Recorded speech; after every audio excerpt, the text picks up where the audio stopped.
Bum ba dun dun dun dun dun dun dun dun dun. Kyle said no pack, but it's beast. And guess what? It's packed. It means no worries for the rest of your days. It's been a long day, a super long night. I'm gonna use my camera. Oh, I'm gonna use my telephone. Yeah. Stupid. Here we are, waiting in line, but not really, because we're sitting down, and I don't know if you can see us or not. But here we are. We're gonna go see Beast. Yeah, I have high expectations for this one. Here we are once again. Hi. All right, what do you guys think about the movie Beast so far? I thought it was pretty good so far. I liked Act 1, but they took a little intermission. And I mean, honestly, he's my favorite X-Men character, so I really hope they do justice for them. yeah. That's Justice League. I liked when he turned blue. I thought that was pretty cool. All right, well that's what we think about It's a shame they Beast. shot it in front of a You know me, guys. I don't watch trailers, but I picked this one because it was in the theaters. But I did not think about anything of it. But it was a big old lion. There's one over there. There's one over there. And so yeah, what's gonna happen? Who knows? Yeah, I don't know. The trailers didn't look that great to me, but you know what? I like Idris Elba. I think he's a very good actor, Especially as Knuckles. especially his Knuckles. I just want everybody to know that we look like complete assholes right here in the theater recording for you guys, so please fucking watch it. We're all just assholes staring into a camera for $10. But yeah, that's pretty much what we think. Between this and afterwards, there's going to be a little interview from a guy named Stephen Melvin, aka the Animal Attacker. I am Stephen Melvin. I am a senior lecturer at the University of North Alabama, and I have been studying animal attacks both in film and literature for 6-7 years now. I would say it's an extremely niche subgenre, particularly in film. It's sometimes called animal horror cinema or revenge of nature film. In my own research, I don't care for either one of those terms. One, revenge of nature could be, trees, like The Happening or something, right? And B, animal horror cinema doesn't quite cover the scope of what I look at, because I also look at novels, short stories, things like that. Either one or several animals pitted against human beings in some way in a sort of struggle for survival. So, do you have a favorite piece of animal attack literature? I'm going to be so cliche, but it's Jaws. Jaws is the GOAT, right? Both the novel and the movie is, in many ways, because what I study is the 70s, particularly in the early 80s, and Jaws was not the first out of those, but it's the one that really picked up with that trend because it was so wildly popular. But okay, so it changes. So I won't go all the way into like ancient literature, Gilgamesh and stuff like that, which was really more about human civilization, overcoming nature. But starting with the history of cinema, starting in the 50s, we'll say, you have the atomic creature feature, Godzilla, the beast from 10,000 Fathoms, them, about giant tarantulas, right? Actually, there was a movie called Tarantula as well. But all those dealt with radiation of some sort, nuclear bomb testing, stuff like that made the animals mutate. So it mirrored the fears of the nuclear war that was, always being talked about. In the 70s, you see a shift. And Jaws is one of the exceptions to this. But in many ways, the 70s is that revenge of nature. This is when the environmental movement really first starts taking off. Earth Day is signed into law. And the animals tend to be attacking for unnatural reasons, whether that is mutations or from pollution, or just simply that we have grown so much as a species that we've impeded on their territory. What's interesting about the contemporary setup is, you think of like Anaconda, the Meg, Sharknado even, they're very low stakes. They're very tongue-in-cheek, usually they're very funny, they're very self-aware, which is a pretty common trope in all horror movies today. What's interesting is we're starting to see a move away from that, and Beast is a good example. There's no self-awareness, there's nothing tongue-in-cheek, sort of nodding at the camera. You saw it a little bit earlier with a movie like Crawl, I don't know if you saw that or not, about alligators in a hurricane. So I think we're starting to see a few films that are going back to that 1970s, more of a taking it seriously. And we're too close to that trend to see where it's going. But I think there's something very interesting going on with that. I mentioned Gilgamesh before, not in the Epic of Gilgamesh, but you do tend to see statues and carvings of Gilgamesh holding a lion cub which sort of represents the triumph of humanity over nature. The Bible has 3. Daniel in the lion's den, of course. David killed a lion when he was tending the flock, and then Samson very famously killed a lion. Hercules with the Nemean lion, and then the only other thing I think of is the Sphinx, which is the head of a man and the body of a lion. Lions are much more, and this is true in the literature, in the film and literature too, lions are much more seen positively, interestingly enough. Even though they're a predator, even though they have killed humanity, they're representative of kings, and they're very regal. So I think we have a mostly positive view of lions. Now, as far as film, let's see, you've got, I'll do the recent stuff. Ghost in the Darkness, 1996, with Val Kilmer, Michael Douglas. That was based on a true story. There were 2 lions in a place called Savo in Africa, where British people had come and set up, and they're trying to build a railroad, and they just started attacking people, and nobody knows why. There's a really good movie called Prey that came out in 2007. That's not the, obviously, Predator sequel that we have right now. That one has, I believe it's Bridget Monahan. She and her 2 stepdaughters are on safari, and they get stuck in a Jeep where there are lions circling and they can't get out. It's very much Cujo. And also, if Beast has a very similar situation that's there, and I don't know if the filmmakers were familiar with that film or not, but whereas in Beast they do get out and they move around a little, this is almost completely trapped in that car. You have Uncaged 2016, which is a film from Amsterdam. So it's a foreign language film. It's actually streaming right now as well. And then Rogue 2020. Oh, what can I say about Rogue? Megan Fox plays a mercenary. And she's not that bad, believe it or not. She's somewhat convincing. The thing is that the CGI lions are they're terrible, which I thought Beast did very well. I thought the lions looked good in that. And then the other one, this is going to be a slight spoiler, I guess. There's a film called Brotherhood of the Wolf, a French language film from 2001. And I know what that sounds like, Brotherhood of the Wolf, but it is technically a lion attack film. Well, like we were talking about earlier, the film does go out of its way to show that not all lions are like this, right? You get that scene with Martin playing with the lions that he's raised since cubs. But this lion, of course, has motivation, right? And it is something you see in a lot of these lion attack films. So Prey and Rogue, both of those. So in Prey, Bridget Monahan's character is a stepmother, and she's stuck with her 2 stepdaughters, and she's trying to protect them. In Rogue, it's a convoluted plot, but Megan Fox, the mercenary, essentially becomes sort of like a surrogate mother to 2 women. And again, I don't want to spoil anything, but the lion that's attacking there is looking for her cubs, which have been also an anti-poaching message in that one as well. And then, of course, we see in Beast, the rest of the lion's pride has been wiped out, right? So in some ways, this is not necessarily protecting the family, but getting revenge for the family. And then, of course, in all these films, you've got this parallel between the major character, in this case Idris Elba, trying to protect his family, and then this lion who is angry because his family was not protected, right? Or his family was killed. So I think this is very deliberately meant to draw a parallel between Idris Elba and his situation. And to be fair, he couldn't save his wife, right? And that was the thing that he was continually harping on. Why wasn't I there? Why didn't I catch the cancer? Why couldn't I cure it?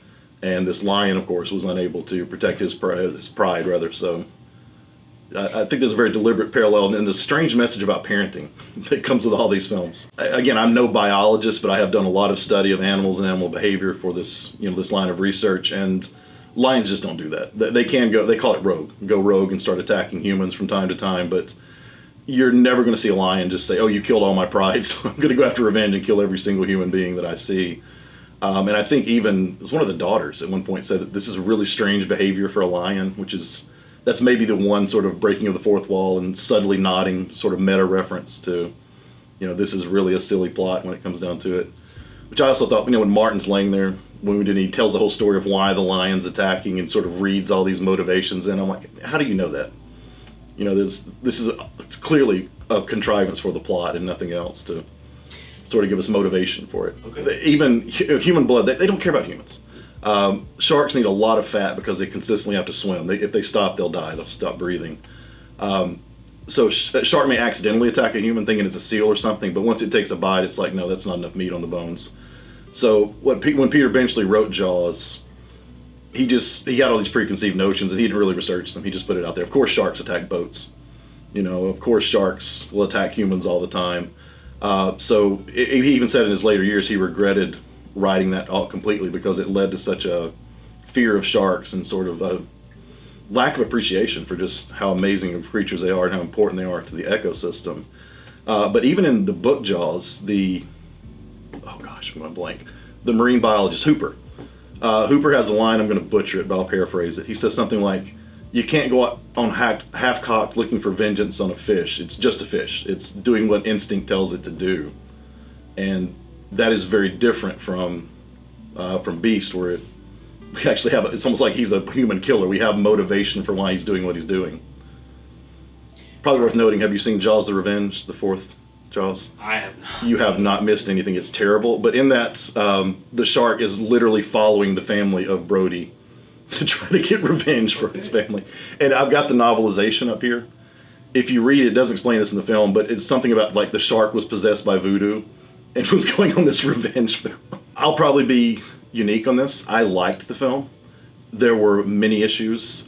We mentioned before the plot has a lot of holes. These characters do stupid things, which I hate in horror movies, that get them into even further further trouble than they should have been in. It was well acted, at least by Idris Elba, who can do no wrong. I thought it was well directed. I'm sure you'll talk about that with the long tracking shots that I liked. And I thought they added to the suspense. So all in all, I would say see it. It's worth watching. It's worth watching the theater. The cinematography also, that South African landscape is gorgeous. I thought it was better than average. I'll say 6 out of 10. For the rest of your days, it's time. Maybe you shouldn't do it in the first place. So here we are. I also gotta go see Nope. Here we are. I also gotta see the new Dragon. Just got out of the movie. I like how you do this instead of your front-facing one. Well, because I can't do the super wide on this. Oh, right. So. So that makes sense. Yeah, so we And I also can't see what I'm recording. Exactly. We saw Beast. Okay, I'll be honest. I was right. It was kind of weak. Yeah. Although it had some good bits. It pissed me off because like it had really good setups for a good movie that it didn't follow through with. I don't know if it did have good setups. Here's the problem with it is that all they did in the first act was they essentially went, all right, here's a bunch of like character traits. We got funny girl, we got photography girl, we got dad and photography girl don't get along because, as they state within like the first 10 minutes of the movie directly, the guy's like, we broke up with her mom and then your mom died and you weren't there. And you think that any of that's going to come back to play, and it only does after the beast is killed. And In these really weird like dream sequences? yeah, which I thought were interesting, but they didn't add anything. I understood. I understood why the dream sequences were there, but it didn't do anything. Nothing really changed enough. Right. It didn't challenge the main character in They those also dreams. kind of set up like a tense relationship between him and his best friend about like the mother, and I thought that was going to unravel a little bit more, and the whole theme about the poachers taking like the animals lions from their land. and also like lions fighting other lions because they come into their territory. Right. That's something that, because I was actually thinking that the friend was going to flip Right. when they called him a poacher killer, and that didn't happen. And I don't know, like there was no, after the second, like the middle of the second act, the movie just kind of stagnated. Was there a and second kinda act? stayed there. I don't know if there were any. Saying. Well, it felt like after like, There was a first act, and then basically we were into the second act when we got into the village where all the people died, and then it was second act up until they got to the school. and the movie but there was no ramping like up to that point, and I was engaged, like it was Yeah. cool. And then like the lion attacks them, and then it's another 30 or 40 minutes of the same thing. right. I don't know, man. Yeah, I mean, I don't know. It's kind of a fun movie, I guess you could say. Why are you pointing the camera For the slowly first down? 30 minutes, it's fun. It's a fun movie. Then it gets really boring. Yeah. For no So, reason. anyways, Sorry. let's cut there. All right, so now it's my turn. I didn't like this movie at all, pretty much. There wasn't a whole lot about it that I liked. When Knuckles was fighting the lion was pretty cool, but also, I don't know, it was just weird because he just didn't, but also he like punched him, which was cool. I thought he was gonna keep stabbing him with a knife, but it looked like he just kept punching him. Yeah, and then stab. just kind of kept running away instead of fighting, and it just did not work a lot of the times. Also what a he terrible doesn't. shot. Yeah, he doesn't know how to shoot a gun or throw like a pencil or something. He was like 10 feet away from like a 1,000-pound lion and shot 3 times and didn't even scratch him. Yeah, a lot of this film, you know what? It feels like when they were in the editing room, it feels like the DP and the director weren't there, and there was some miscommunication. So the DP and director were like, "Hey, that shot we don't want that shot. Don't use that one." But somewhere the editor thought that maybe they said use that shot, and so they used that shot, and instead of not using it. Yeah. Also, it felt very overwritten and underdeveloped. Like there was like a lot of, like Chris said, like setups, but then it didn't do anything with anything, but also added stuff that didn't do anything with what had already been done, like the dream sequences, but then it didn't. And then like him being like upset and then he wasn't, and then like drunk and then not. Also being a doctor and only doing that because he was a doctor and he needed to be a doctor for the plot. Right, yeah. All the setup was just there so that the story could be facilitated, but it wasn't telling anything compelling with the characters, which sucks because I think the way it started out, it could have been a lot better. Also, there was a lot of like... There was a good movie here. They just stopped writing halfway through. Dialogue happening in the background, which is weird. Yeah. Yeah, and I thought that there was like some kind of theme behind that, and there kind of wasn't. It was just annoying as shit. Yeah. Also, our theater just didn't turn the lights off, even though Jake asked them to turn the lights off. They said, no, thank you. Oh, a movie that's shot in the dark a lot? Too bad. More lights. Too bad. So yeah. Yeah. Wait, go back to that angle. Let's just keep it here from now on. Okay, I will say, the most of the movie was shot just like Jake is shooting now. Where, Flare. Oh God, Yeah. yes. So many long shots. Flare. Like, literally, like, Flare. almost every single shot, like, was a long shot. Yes. I'm pretty sure. Oh yeah. And that was most fine. of them were, here, let me show you how they did it. All right, this is most of, yeah.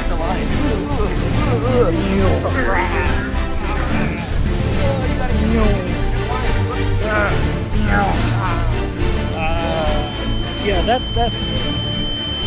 And then they turned the camera off for like Yeah, a they full turned second. the camera off. It was so weird. But anyways, yeah, that's how the movie was shot, which I think is interesting for like an attack kind of Like thriller. this. Like Yeah, this. You guys are just talking and this is happening. Yeah, but every time you cross over to hide that cut, you got to get really close to their face as you cross over. Right, and then it's like, whoa, wow, how'd they do that? Long Whoa. take. Anyway, for a good portion of the movie, it was visually nauseating. Yeah, Bro, a lot of it was. It was so blurry every time anything moved. Yes. Also, nothing was in focus And like for the like first half time they the did the movie. long shot, I was like, oh yeah, that's cool. No, it hurt And then my they eyes. did it every other scene, and there was Yeah. no real purpose. Which for I it. think is a style. No, I think there's a purpose for it. Style to give me a I just- headache. I don't know if the purpose works. Well, that's what I'm saying. Like, I think the purpose was to draw you in on like the lingering unease and everything, and I think that works for like the attack scenes. But This is how the movie yeah, was shot. other than that, I'm not too crazy about it. All right. Okay, what's your ratings, guys? Rating. Kyle, go over here. Boom. Rating. 4. Ding. Four out of 10. Really? Chris, rating. Really? 6. Ding. Avery, rating. 3. Ding. Jesus. Ash, rating. 9. Nine out of 10. I don't care. Jake, rating. I'll give like a 4. With the characters, everything they do All right. with Well, Wanda's character. here, let's they go try to a build different up angle. All right. That's our Beast review. That was the Beast. That was the Beast. Beast of a movie, as it was stinky. Check out our YouTube Beast channel. Follow us Animals on are Instagram. stinky, Watch all of like it. Chris's blowhole. Watch everything that we have. Follow us at stinky. Nighthawk. Oh, I'll act like I'm holding the camera. Yeah. Watch the Christopher Nolan. That's on my hand. No, go back to where you We got were. more stuff Video coming essay. out. We We got do. more stuff coming out. It's way more structured than this. I swear to God. Oh yeah. One of them wasn't lost completely. Stinky! Yay! Vlog over. Vlog over.